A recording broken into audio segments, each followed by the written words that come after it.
اعوذ باللہ من الشیطان الرجیم بسم اللہ الرحمن الرحیم۔ Sohail Ahmed Khan Abbasi advocate high court Rawalpindi آپ کو سلام عرض کرتا ہے۔ ناظرین، آپ سب سے ریکویسٹ ہے کہ آپ میرے اس یوٹیوب چینل کو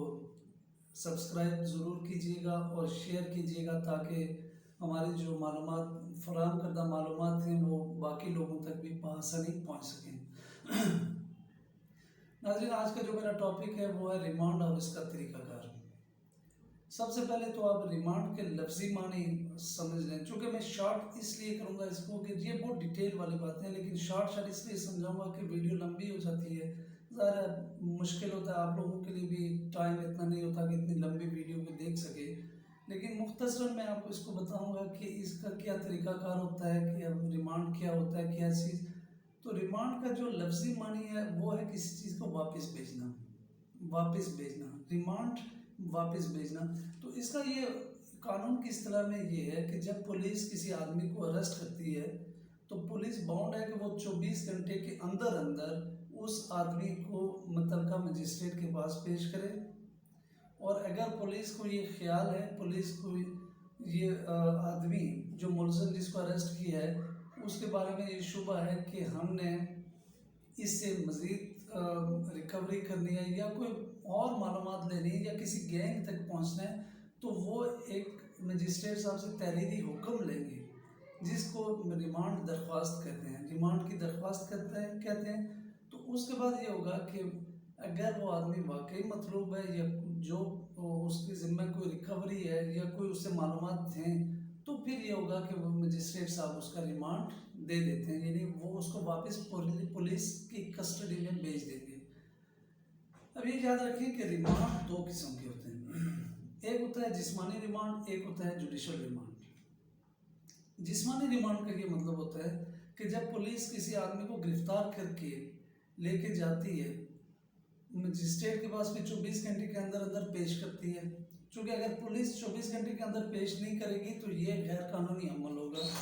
تو غیر قانونی حراست ہوگی۔ 24 گھنٹے کے اندر جب وہ اس کو پیش کرے گی تو اس کے بعد یہ ہوگا کہ وہ اسے ایک ریکویسٹ کریں گے، پولیس سے وہ مجسٹریٹ صاحب سے ریکویسٹ کریں گے کہ یہ آدمی ہمیں مطلوب ہے، اور اگر مجسٹریٹ صاحب اس چیز پہ سیٹسفائیڈ ہے کہ یہ اس کے ذمہ کوئی ریکوری ہے یا اس سے کوئی معلومات لینی ہے یا جو بھی ہے، تو وہ پھر اس کو پولیس کی حراست میں دے دیتے ہیں۔ اس کو کہتے ہیں جسمانی ریمانڈ۔ اب جسمانی ریمانڈ کا یہ مطلب نہیں ہوتا کہ پولیس کی چترول، جو ہمارا ایک عام کنسپٹ ہے وہ یہ ہوتا ہے کہ پولیس بس ابھی پولیس کو اجازت مل گئی، پولیس اس کو مارے گی۔ دیکھیں، ریمانڈ کا ٹوٹل جو ٹینیور ہوتا ہے، جو ٹوٹل ٹائم ہوتا ہے وہ ہوتا ہے 15 دن کا، یعنی ٹوٹل ریمانڈ کا جو ٹائم ہوتا ہے وہ ہوتا ہے 15 دن۔ 15 دن سے زیادہ ریمانڈ نہیں ہوتا، لیکن جو جسمانی ریمانڈ ہوتا ہے اس کے بارے میں ہائی کورٹ کو یہ ہدایات ہیں کہ جو مجسٹریٹ صاحب کو بہت ہچکچاہٹ کا مظاہرہ کرتے ہوئے جسمانی ریمانڈ بہت تھوڑے دنوں کے لیے دینا چاہیے، اور اس میں آپ کوئی شاید ہی کوئی ایسا کیس ہو کہ جس میں ایک ہی دفعہ 15 دن کا ریمانڈ دیا گیا ہو۔ اب جسمانی ریمانڈ جب دیا جاتا ہے تو اس کا مطلب یہ، اس کا صرف مقصد یہ ہوتا ہے کہ اس آدمی کی باڈی، یعنی اس آدمی کا وہاں پولیس اسٹیشن میں رہنا لازمی ہے۔ اور یہ بھی یاد رکھیں کہ ریمانڈ جس ملزم کا ریمانڈ پہ جو ملزم ہوتا ہے اس کو صرف پولیس اسٹیشن میں رکھ سکتے ہیں، باقی کسی جگہ پہ آپ نہیں رکھ سکتے۔ اگر کسی اور جگہ پہ رکھیں گے تو یہ غیر قانونی عمل ہوگا، اور نہ ہی مجسٹریٹ صاحب کو یہ اجازت ہوتی ہے کہ وہ اس جگہ کا معائنہ کر سکیں جہاں پر ملزم کو نظر بند کیا گیا۔ اب یہ ہوتا ہے کہ ریمانڈ کا مقصد یہ ہوتا ہے کہ آپ جو پولیس ہے وہ اس کو اپنی حراست میں رکھے، اس سے کوئی معلومات لینی ہو، کوئی برآمدگی کرنی ہو یا کسی گروہ تک پہنچنا، کسی طرح کی بھی اگر کوئی معلومات، یعنی اس کی موجودگی میں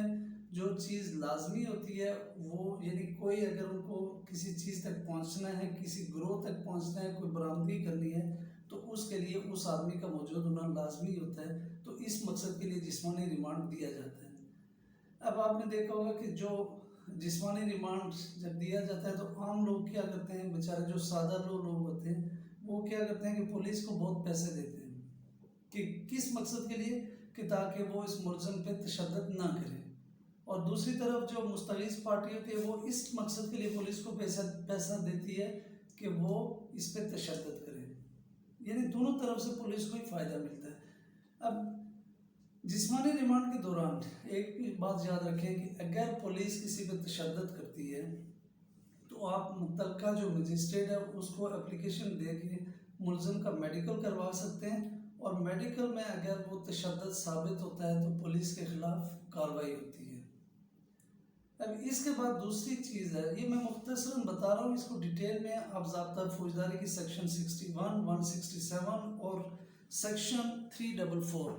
اس کو پڑھیں، اس میں بہت ڈیٹیل میں لکھا ہوا ریمانڈ کے بارے میں۔ اور دوسری چیز ہے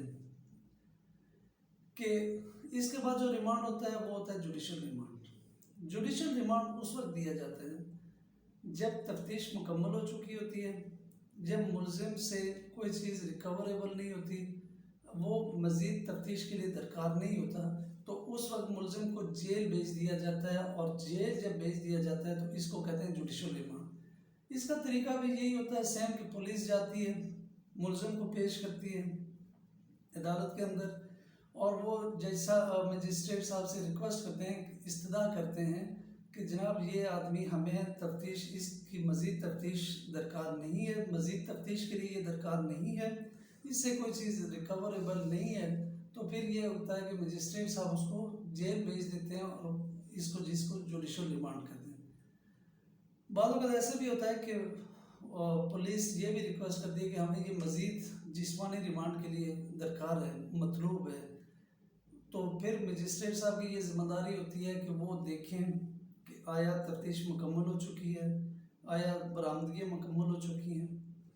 یہ چیزیں، ان چیزوں کا خیال کر کے مجسٹریٹ صاحب جب سیٹسفائیڈ ہوں گے کہ تفتیش بھی مکمل ہو چکی ہے، برآمدگی بھی مکمل ہو چکی ہے، اور یہ آدمی اب مزید تفتیش کے لیے درکار نہیں ہے، تو وہ پولیس کی استدعا کو ریجیکٹ کرتے ہوئے اس کو ملزم کو جیل بھیج دیں گے، جس کی جو جوڈیشل ریمانڈ ہوتے ہیں۔ اب بعض لوگ کیا کرتے ہیں کہ جوڈیشل ریمانڈ کے دوران لوگ یہ کرتے ہیں کہ وہ وکیل سے رجوع نہیں کرتے۔ ان کا خیال یہی ہوتا ہے کہ ریمانڈ جو ہوتا ہے اس کی منظوری یا نامنظوری پولیس کی مرضی پہ منحصر ہے۔ تو اس کا طریقہ یہ ہوتا ہے کہ وہ کیا کرتے ہیں کہ ٹاؤٹس جو ہوتے ہیں، پولیس کے ٹاؤٹس جو ہوتے ہیں، یہ ان کو پیسے دیتے ہیں،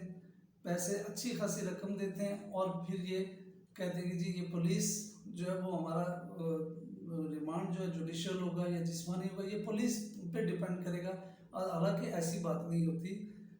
آپ ریمانڈ کے دوران وکیل سے رابطہ کریں، اور کیونکہ آپ کا جو وکیل ہوگا وہ ریمانڈ کے وقت اس ریمانڈ کو اپوز کرے گا، اس کے خلاف جائے گا، وہ آپ کے جو ملزم ہوگا اس کے جسمانی ریمانڈ کو جوڈیشل ریمانڈ میں بھی کنورٹ کروا سکتا ہے، وہ اسی سٹیج پہ ضمانت بھی دلوا سکتا ہے، اور اگر ملزم کے اوپر کوئی الزام ثابت نہیں ہو رہا تو وہ اسی وقت اس کو رہا کرنے کا بھی اس کی ڈیمانڈ بھی کر سکتے ہیں۔ تو اس سے یہ ہوتا ہے کہ آپ کے پیسے بھی جو آپ آلتو فالتو پیسے پولیس کو دیتے ہیں اور ٹاؤٹس کو دیتے ہیں اس سے بھی بچ جائیں گے، اور ایک لیگل پروسیس کے ذریعے آپ کا آدمی بھی باہر آ جائے گا۔ اب یہ چیزیں یاد کریں، چونکہ مختصر اس لیے میں نے بتایا کہ ظاہر ہے بہت ڈیٹیل میں بتائیں گے تو ویڈیوز بہت لمبی ہو جاتی ہیں، لوگ اتنی